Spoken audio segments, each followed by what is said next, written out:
అందరికీ నమస్కారం. ఈ నెల 22వ తారీఖున వైఎస్ఆర్ కాంగ్రెస్ పార్టీ నన్ను సస్పెండ్ చేసినట్టు విడుదలైనటువంటి ఆ ప్రకటనకు ప్రతిస్పందిస్తూ నా అభిప్రాయం తెలియజేయాల్సినటువంటి అవసరం ఉంది కనుక ఈ వీడియో ద్వారా ప్రజలందరికీ కూడా తెలియజేస్తున్నాను.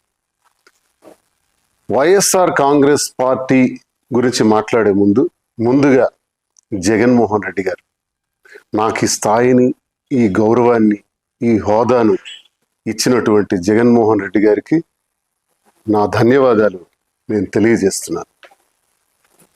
మరి ఈరోజు పార్టీ కోసం చాలా కష్టపడి పనిచేశాను, గొంతై మాట్లాడాను, గట్టిగా ప్రతిపక్షాల మీద విరుచుకుపడ్డాను. ఎంతో కష్టపడి పనిచేసినటువంటి నాకు అకారణంగా వ్యక్తిగత